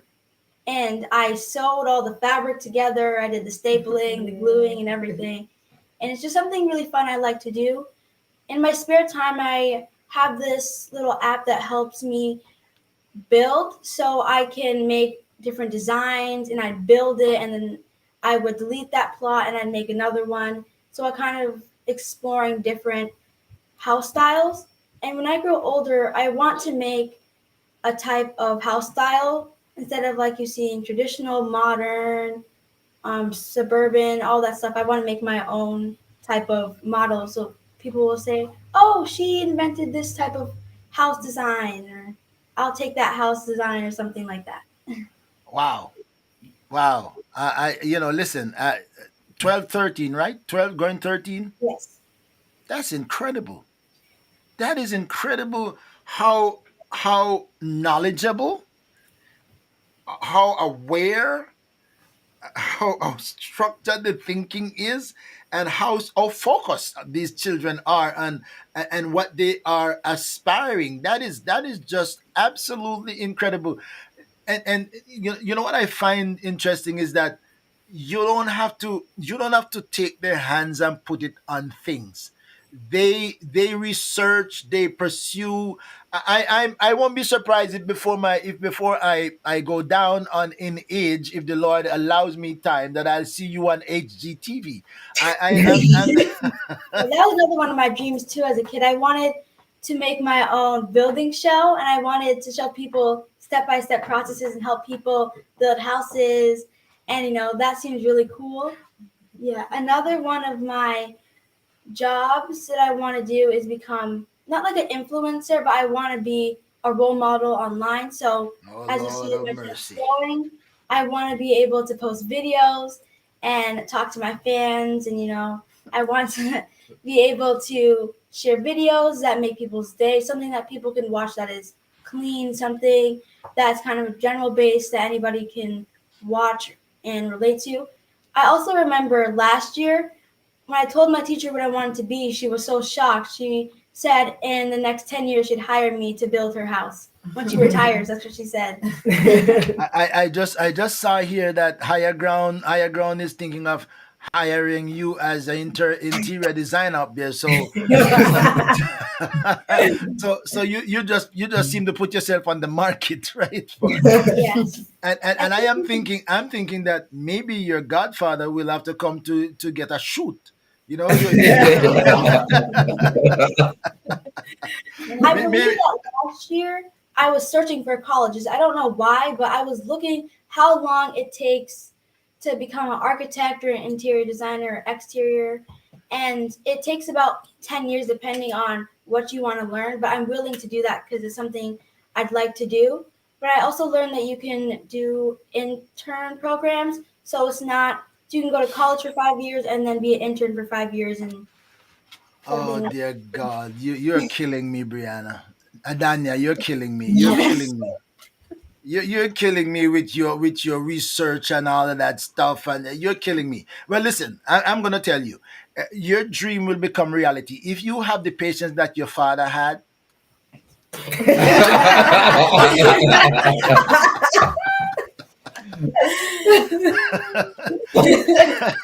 If you have the patience and the determination your father had, what right we're looking at this family, that will be you maybe on HGTV, and maybe I look and said, "Oh my God, that's my goddaughter right there on TV." That's my goddaughter on HGTV. You know what you are pursuing. That is just incredible, incredible, incredible. I am amazed. I am amazed at how structured your minds are, and how many things that you are in pursuit of. The other day I was telling my wife, just two days ago, that somebody sent out something on TikTok. They say, and the question was, would you rather to be um what they call it, what the word is, would you be able to be the master of one thing, or would you want to be very good at many things? My response was, I would like to be very good at many things, because that gives me an open opportunity that if one thing didn't work, if all your eggs are in one basket and the basket fall off your head, you don't have no eggs left. So if you have many things that you are good at, if one thing fails, you can actually piggyback to something else. So I think you have a great out. You both of you have two great outlooks in life, because I listen to Brianna, and while she wants to go into the medical field, she's carrying all these other two three things beside her that she can fall back on just in case, like pandemic stop one thing, and who knows what happened. You can actually have something else. That is just incredible, incredible, incredible. Listen, I'm gonna take a little moment break, give you a chance to get a water, my friend. You can hit your share button and tell your friends about it. I'm gonna come back and give them a chance to get a drink of water, and then we'll hear from Miss Bristol all by herself. We're gonna hear from Miss Bristol all by herself. Hang in there, my friends. We'll come right back and talk to the family a little bit more.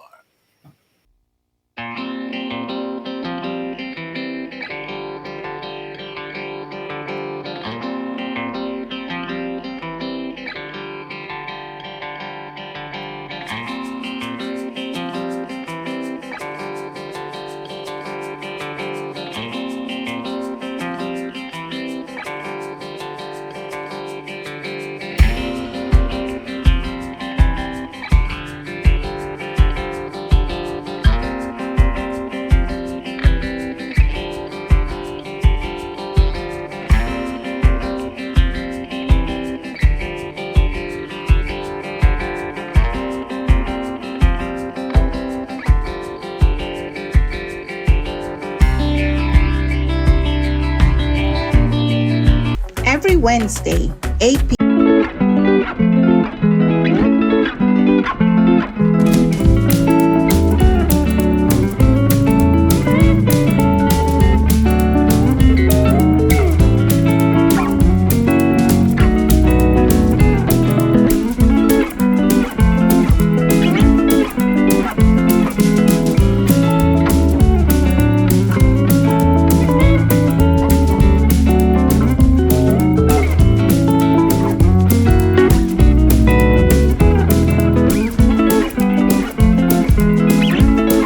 and Twitter.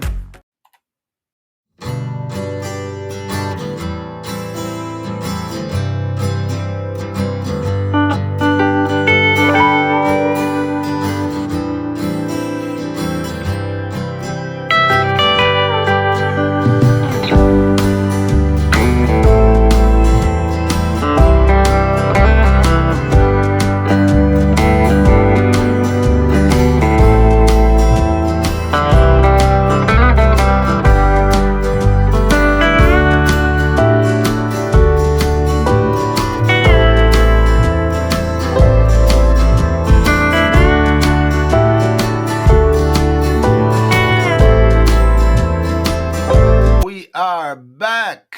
We are back with the Bears up in Western New York. Special family to me and my wife and my family.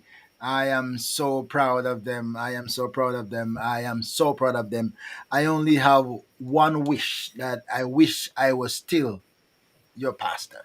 That was, but the Lord knows what's best. All right, so Miss Bristol in the last one, she's kind of how old are you? How old are you, Bristol? I'm 10 and I'm turning 11 next year. So she's actually born after we left. Yes. Yes, 2012. She actually born. So we left 2011, and I'm so sorry. So that's what happened, my dear. That's That's what happened. okay. So that's what happened. But life happens, right? All right. So tell me something about little Bristol. When I met you at first, I said, oh, look at little Bristol. I didn't get to know you back then, but we came back to Rochester and saw little Bristol, and look at the young lady just grow up like crazy. Just grow up like crazy. Tell me something about Bristol. Well, I'm a troublemaker. Yes. I always have been since I was a baby. I've been causing trouble. I remember when I was in my crib. Every there was this pink curtain, and I would always get tangled in it on purpose, just so that I would cry on purpose, just so that they could come, and take me out, just because I wanted attention and everything. And I would just cause trouble. I would jump from table to table. I would run around. And my sisters, I just do everything that the younger sibling would probably Yes, I do do. remember that.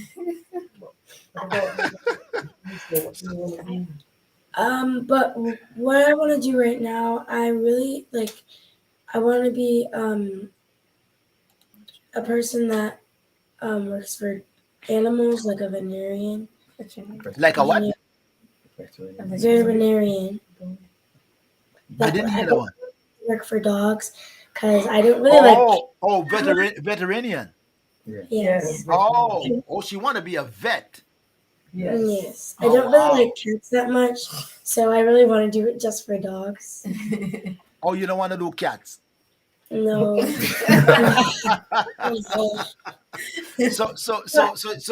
So you're gonna be a prejudiced vet. Yeah.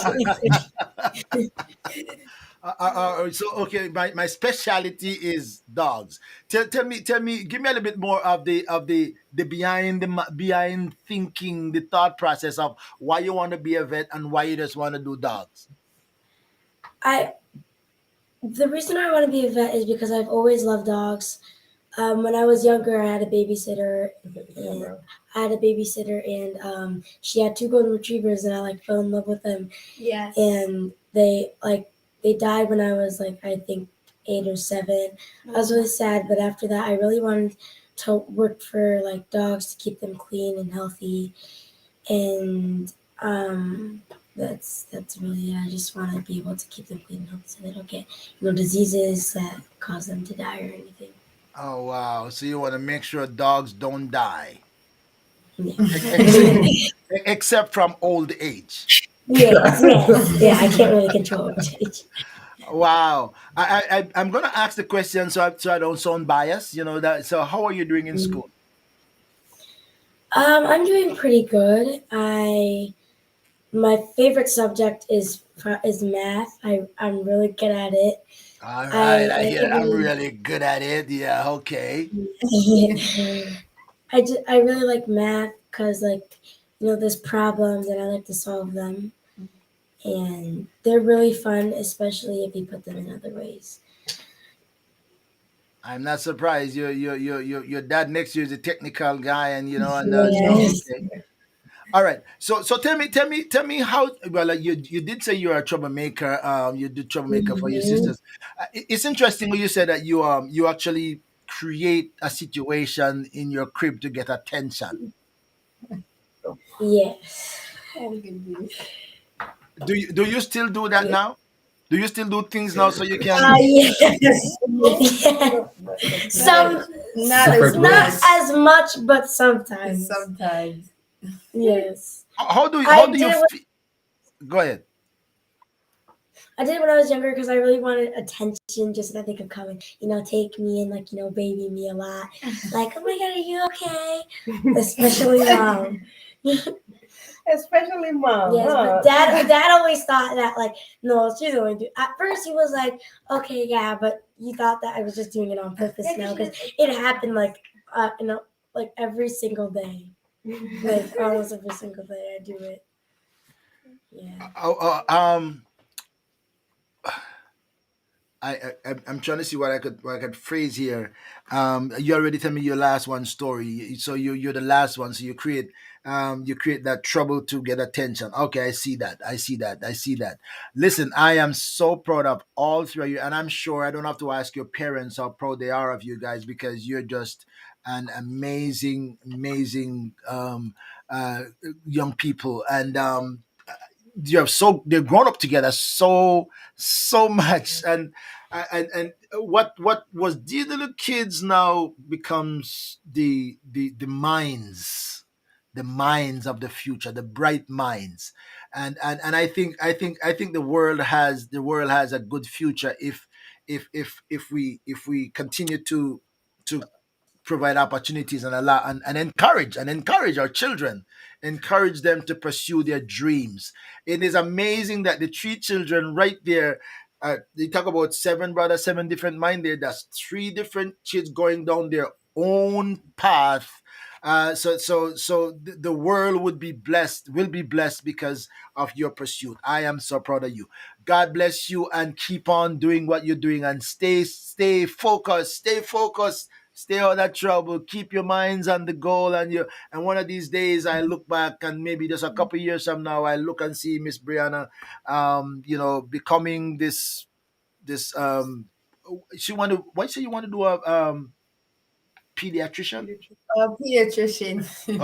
Okay, so you want to take care of kids. You don't want to big people give you no trouble. Yes, just kids, because I think I work really well with kids, and um, from my experience, other people trusted me with their young babies and even newborns. I've watched over. I remember at school once. I think it was for sports. I had just finished playing a volleyball game, and I wanted to watch the other girls play, and this lady, she had a newborn and she would look like she was struggling a little bit because her daughter was playing. I said, oh, I could watch her and stuff. And ever since, she always says hi to me. That little girl's about 2, 3 right now, and she always comes up to me and she gives me a hug. So like memories like that makes me, love kids. And I think that I do really, really well with kids. So I think a pediatrician would be right for me. So Okay, so you're gonna be over this side of town taking care of little kids, and your sister is gonna be somewhere down here taking care of little dogs, and the other and the other sister gonna be here fixing up buildings and doing interior design and building our own structure up in the Beverly Hills of whichever neighborhood she's gonna be in. We're gonna have or unique structure said that's gonna have her signature on it. Said, oh yeah, that is something unique. That's amazing. I am so proud of you guys.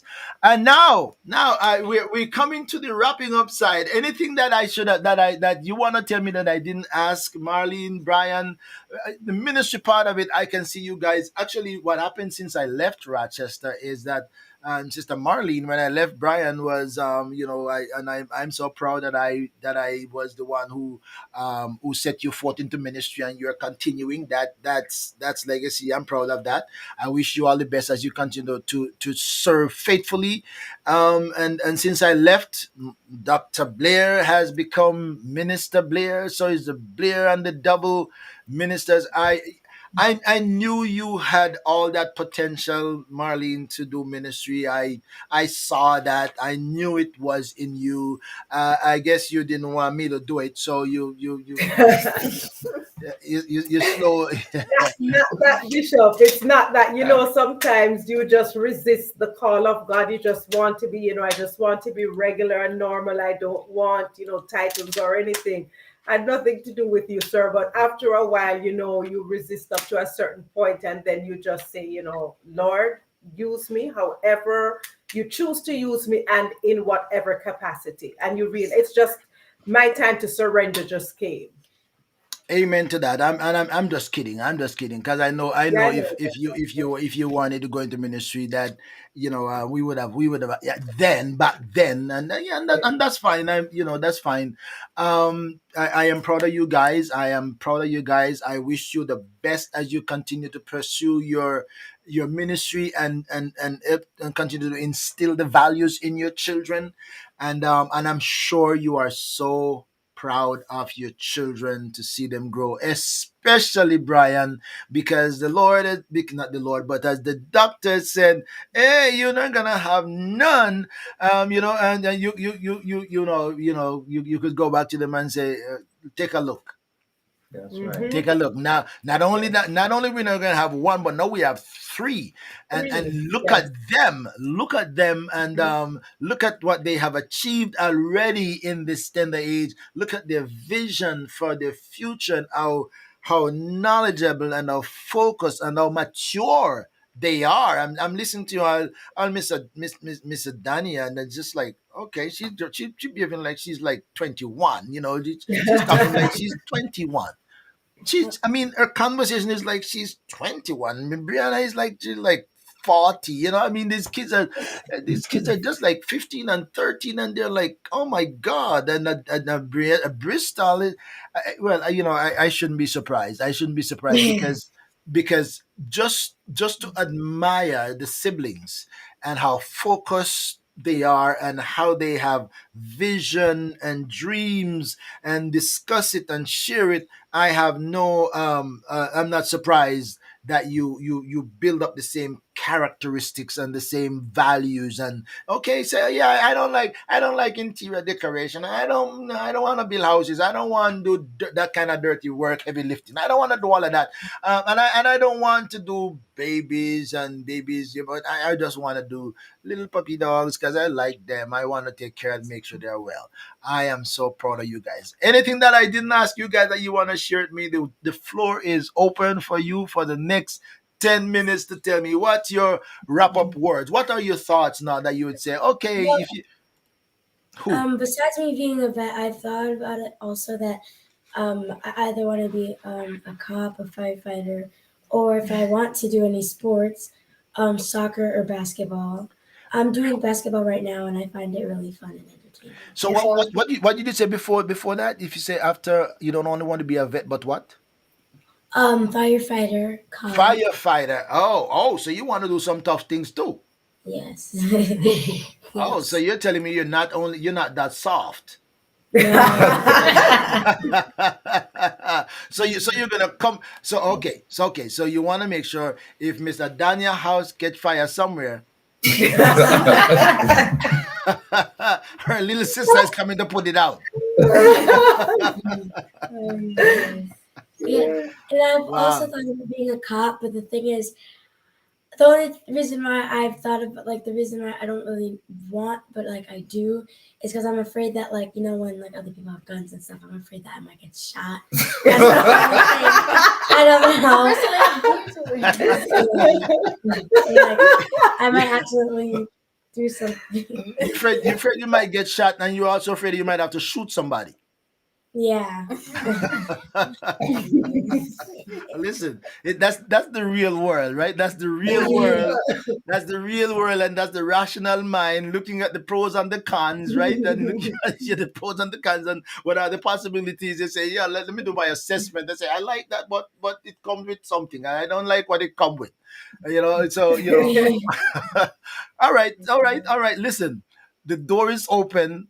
The door is open. You're still young. You're still young, and as life unfolds, I'm sure you might say, you know what, I'm gonna settle, narrow it down right here, and this is what I'm gonna do. Your mind changes later on as you understand a bit more of it. So we'll see what happens as the years unfold. All right, I am so proud of you guys. I am really proud of you guys, and I'm glad to be part of this family to the extent that I am. All right. What you want to wrap up and say, Brian? What you want to close out with? I know you're full of zeal and ministry, and you're still pushing it and serving the Lord. I can see synopses of that. I know that's where your heart and your passion is. I've had only 5 years. 5 years come like it was a whole lot more than 5 years. Yes. Wow. What's your final words as we say thanks to everybody who joined us on this conversation? Well, truly, it's a pleasure to have this conversation in this manner, and just to share, give an insight into our journey. Many times you may see someone now, but not knowing their past and how they have gotten to where they have gotten. Sometimes we may take things for granted, and so it's important just to communicate that all of us have a story. Amen. You know, Amen. all of us have an history. Okay, Mm-hmm. and we need to not be afraid to communicate that, and to share, and to allow others to be able to see and to understand. Even the younger generation, our kids coming up, for them, they may not have that experience, but we want for them to know where from their roots, so that they can Mm-hmm. be proud of their heritage and whatever future they have ahead of them. So I'm very happy for this occasion just to be able to communicate that. And I remember back in the island, we took them to Jamaica. I drove through the community where I was, and they were scared to wit. But I said, Oh "Don't wow. worry, don't worry." And so my wife wanted to get out as quickly as possible. But I think it was important for me for them to at least get a glimpse of where their parents are coming from, so that they can understand in the future that it is through God's grace and His mercy while we're here and while we have been able to provide them with what we have been able, in whatever way we can provide for them. So really, thank you for the opportunity, and God bless you. Thank you all for joining this You week. you you're really a brave man. You're really a brave man to take your family down in Jamaica in these recent times and drive them through those neighborhoods. You are a brave man, but thank God it all is well that ends well. So you can say, okay, experience teaches wisdom, but they learn a lesson. I'm sure if you ask them, they don't want to go back next time. They No, no,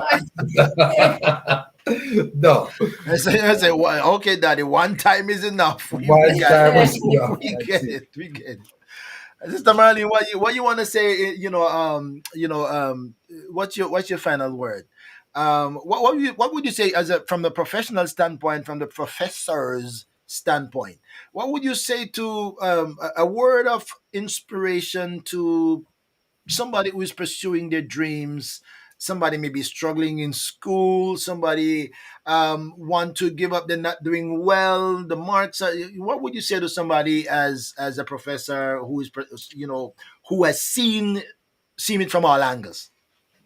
Yes.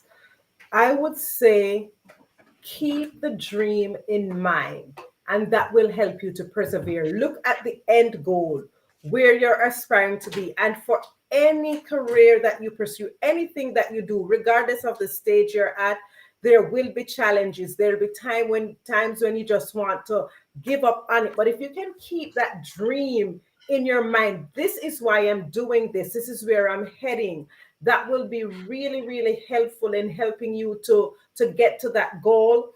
And of course, depending on the Lord, trusting in Him for His sustenance through hard times.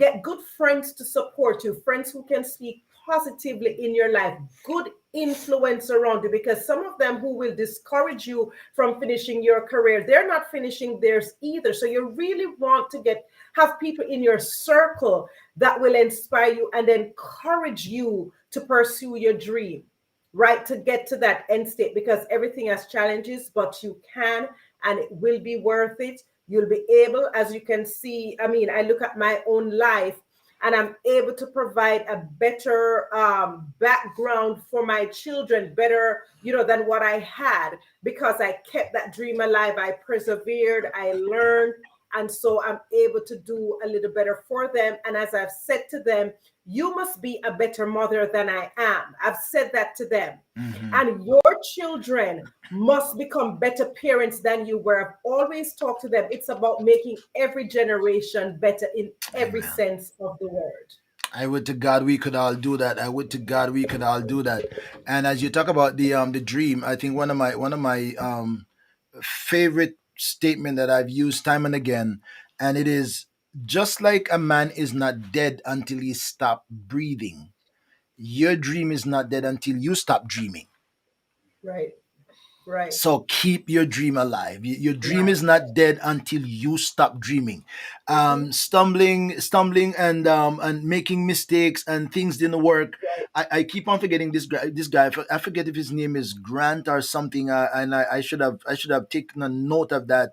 But some of you might know. But he had tried a number of things. He had tried a number of things, and I think 1,000 things that he had tried, and they didn't work.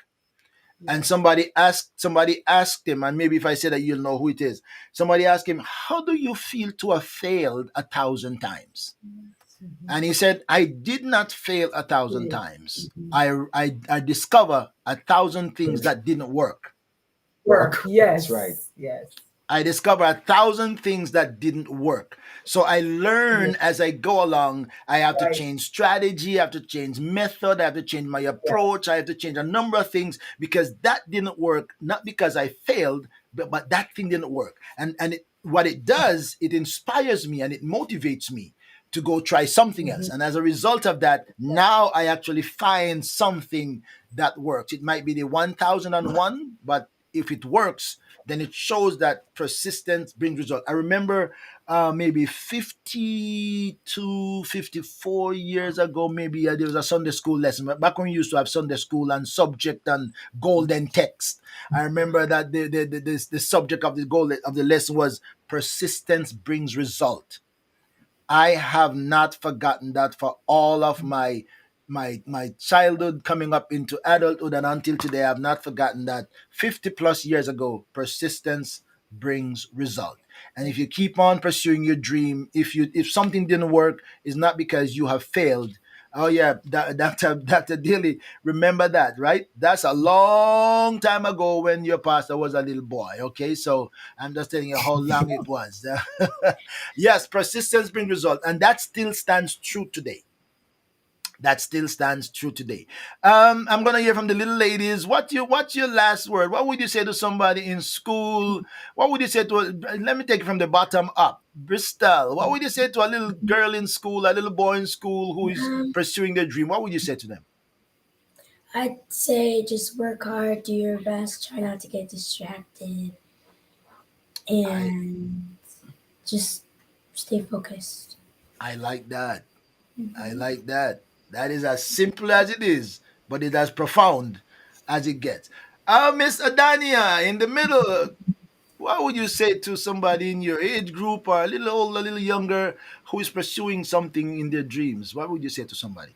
I would say don't let others get to you because sometimes the people that are trying to bring you down, they already have things going on in their life and they don't want to see others succeed while they're failing.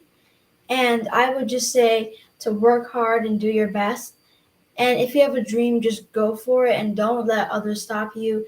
If somebody says you can't be this or that because you are this, so you have to be this, or you are that, so you have to be that. You can be whatever you want to be. Anything that you put to your mind, you can achieve. You guys are a little bit too much for me. Yeah, really a little bit too much for me, but yeah, that's incredible. That I couldn't say that better. I couldn't say that better. I think I was kind of using a phrase in church on Sunday because I was talking about fractured memories and how people are broken and some people can't get over some things. But you can't, if you want to be inspired and motivated and encouraged, you can't turn to a loser. Mhm. You can't turn to a loser to encourage you to be victorious. You got to turn to a winner. Somebody got to tell you, you can't just you can't turn to somebody and say, well, me know it's not gonna work for you because it never worked for me. You can't turn you can't turn to somebody. You can say, well, listen, been there, done that. I was where you were and where you are, and this is how I get out of there. As your mom said, that's how you have to find people who can inspire you and speak life into you and lift you up and not pull you down. That's well said, Adania and Miss Briana on the top of everything. What's your last word? I would say to anyone in school, just stay focused, stay consistent, and try and keep or have a friend group that is going to push you to do your best and not tell you that you can't do this or you can't do that or oh you shouldn't do this and you shouldn't pursue that because of this. You should always go for what you believe in your heart you should do. If you want to be a doctor, you pursue that. And even if your mind changes, don't be afraid to make mistakes and don't be afraid to ask for help because there's people who have been in your same situation who have experienced that and can give you the help so that you don't make those same mistakes that they did. So don't be afraid to ask for help. And there's always going to be someone out there, even though everyone has different life situations and different families. There's always going to be someone out there for you to help you and to give you guidance. So don't be afraid to do that and continue to stay focused. And we thank everyone for watching. And we definitely enjoyed this talk with you. We really appreciate it.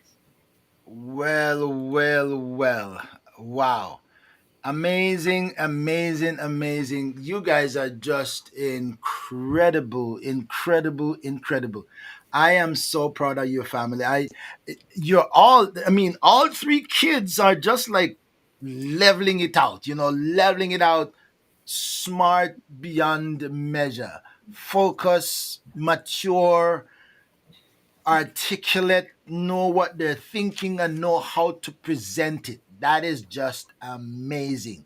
I am proud of you guys. God bless you. I wish I'm gonna stop using my wish now, but see, to see to see them grow up, and the values that they have, and their level of maturity and what they're able to contribute now, not only in school but even into the kingdom of God.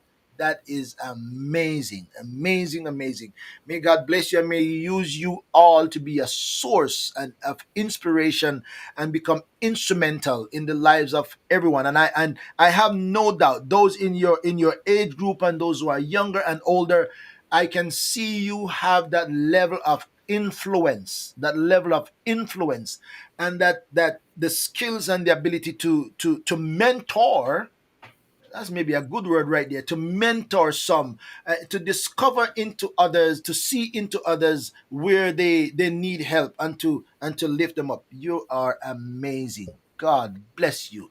God bless you. When I get older, I'll see when you come up behind me. If the Lord, if the Lord tarries to give me a few more years, I can't wait to see what 10 more years from now will become in your lives. 10 more years from now, I can't wait to see what it will become in your lives. God bless you in your pursuit, in your dreams, aspiration.